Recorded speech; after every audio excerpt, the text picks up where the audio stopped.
Sapar mar midhiambo nyakwaromogi weche manyien makage kacha kokalo e RAMOGI TV biro ni kamora mora ma intiere yo makare. Ageno ni intie kodwa mondo miyud mago mawaiko ni ka kod kacha mago mosetimore chakre ne piny nyaka gi sani. Purwa medo luoni mathoth kata kamano gi thuolo ni magi moko kuom mawaiko ni. Osach jotend migepe madwe mar 11 olandi ni biro dhi aguch choko omenda mar kedo kodoro. Bengi maduong' ma pacho ka CBK oduoko kendo omenda ma ing'ado e chudo mag simu mane gichungo e kinde COVID-19. Twak machielo mar thicho oko gavana mar kaunti ma Meru Kawira Mwangaza ochwal kendo e od bura mar kaunti no.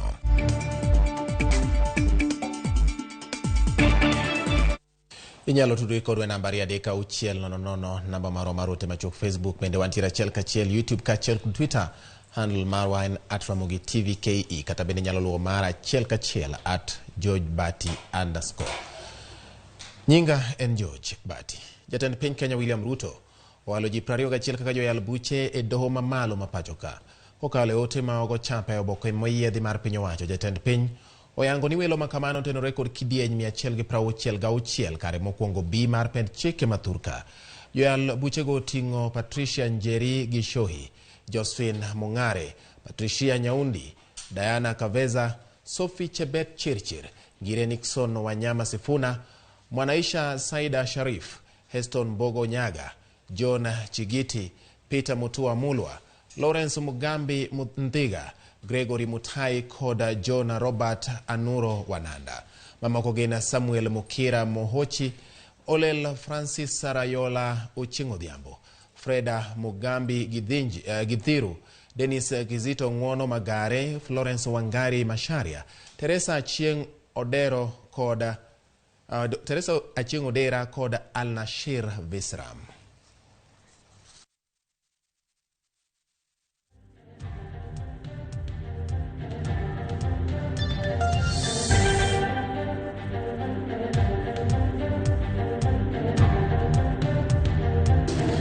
Kowere kod mago maga doho nyakwaromogi wayro ni jotend migepe ma pacho ka ok bichamo sara margi madwe mar 11 gichwalo sachgi mar dwe ma orumo kaka mich mar chwalo chenro mag konyo joma kalo e midhiero mar kech kuonde ma oro osebedo ka omonjo e dweche mokalo.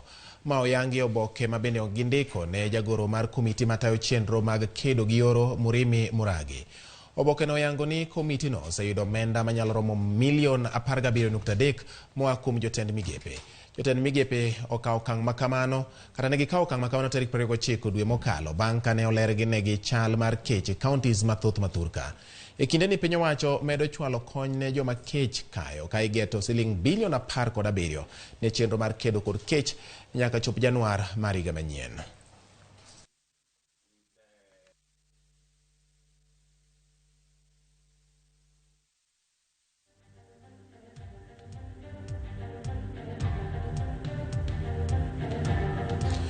Kawadhi e od bura mamalo en speaker mar od bura mamalo Moses Wetangula uluongo romo moyiedhi mar jood bura chieng' tich ang'wen mar jumani ma en tarik 8 dwe mar 12 2022. Kaluwore gi ote ma ochwal ne ute mag fwambo, romo makamano dhi chakore kar saa 4 okinyi kod saa 8 ma midhiambo e alwora mar od bura mamalo. Jood bura dhi tiyo gi thuolo no mar podho gwelo mar jokanyo e komiti matayo omenda mag ute chung od bura mar CDF mag ute chung od bura duto ma pacho ka. Jood bura bende biro twak ewi nyinge ji mane ogwel e bedo jokanyo e komiti ma ochung' ne pok mag omenda madhi ne counties e pacho ka ma iluongo ni CRA. Piny owacho mamalo kod od bura mag Senate bende igeno mar chwalo lipode magi ne jood bura e kinde romo ma chieng' tich ang'wen no.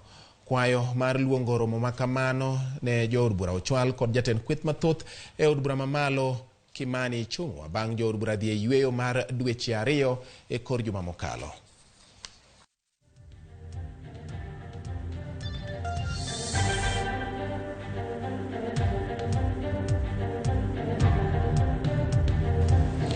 Ogai mar duond bura mar Wiper Kalonzo Musyoka ogolo siem ne jatend Kenya William Ruto kokwere ewi kuo mar ombulu ma higa 2027 kapok ndalo to ombulu ochopo. Kalonzo wacho ni rocho chenro mag duol matayo yiero e pacho ka mar IBC en mano mar yiero. Koloso kata Kalonzo medo ni paro mar kweth mar Azimio la Umoja bagoromo ya lap makam kunji chieng' tich adek pod ni kare ko oluwo ni ogibiyie ni jatend piny tiyo marach gapisi mare. Kalonzo lero ni kinda ma piny owacho keto mar thicho oko commissioners ang'wen mag IEBC obiro e samarach kendo ni en mana mar rocho tije mag IEBC. Ogai mar Wiper wacho ni ng'anyo mamuol en ratich jopiny kendo ok onyal kawo thuolo kowuok kuom ng'ata ng'ata.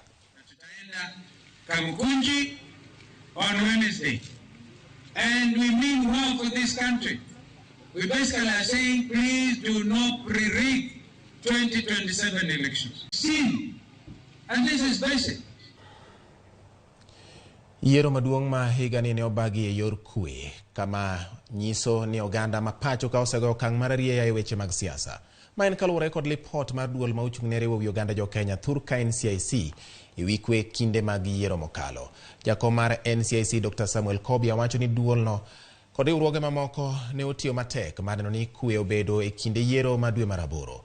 Kata kamano duolno bende wacho ni nyaka sani pod nitiere dwaro mar riwo wi oganda jo Kenya mapacho kata oganda mapacho ka kaluwore ni nitiere kwan mamalo mag jo Kenya maneno ni oketgi tenge e weche dongruok kaluwore kod chung' margi e wi siasa. Riwruok mar United Nations ochiwo puoch gi pak ka gijiwo jopiny mondo mi omed nyayo kwe. We dedicated ourselves with working with the state as well as with the non-state actors in Kenya and the international community. We went out of our way to hold peace symposia, peace engagements throughout the country, media engagement, lighting what we called the peace torch, where we collaborated with the Kenyan Daima and the Special Olympics Kenya.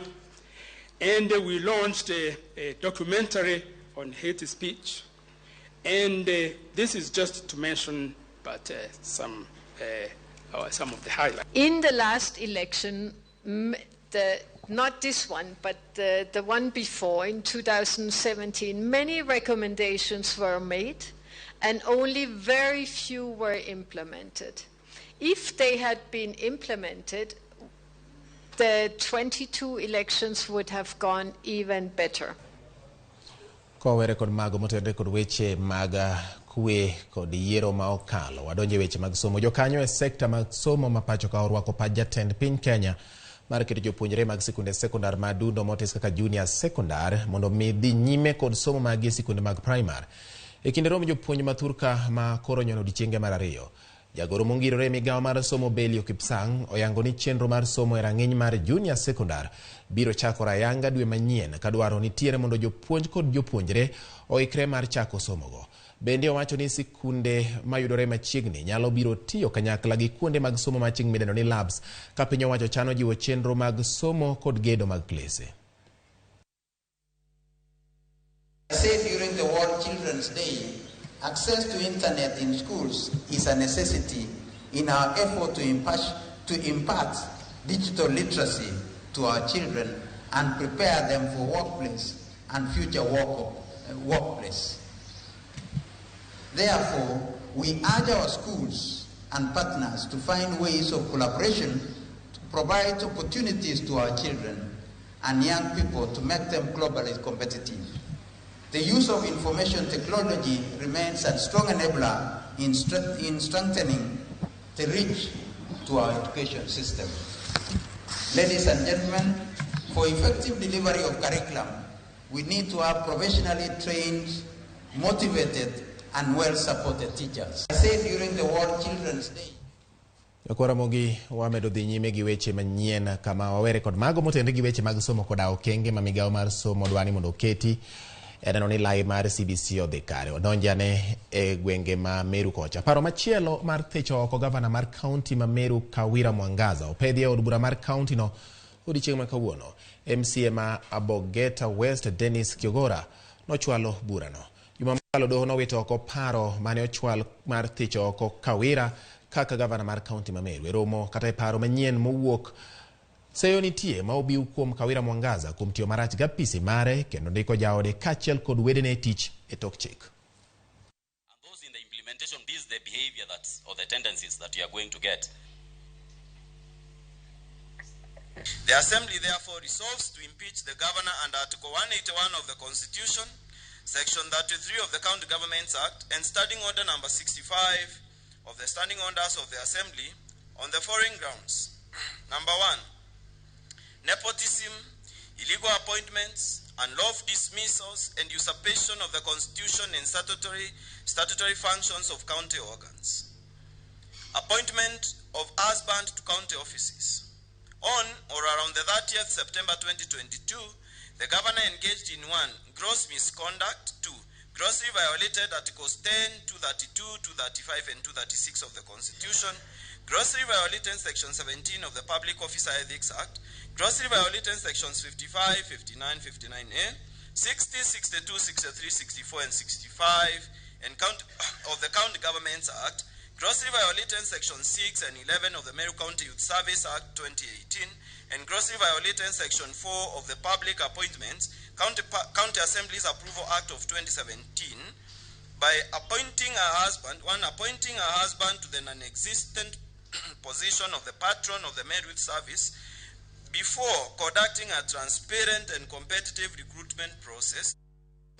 Erokamano nyakwara Ramogi kuom keto Ramogi TV nyaka gie kanyo bende makelo e giko mar weche manyien ma kagi kacha na nyisi ni wan mana gi thuolo mar dakika maromo 15 kamaro mar weche manyien magi to kod mamoko mathoth ahinya pod wamedo chokoni kendo watedo ni gi e yo makare mondo iyudgi e yor adimba kendo koromo saa 1 gi saa 3 mar otieno. Wan ka nikech in wan itu kendo wang'o ka wamanyo ni mago matimore kendo wakelo ni e yo manemba. Kik idhi mabor, kete Ramogi TV mondo ibed gi ng'eyo kuom gik matimore e alwora mari kod gwenge maboyo kodi. Nyinga en George Bati. Riti masane.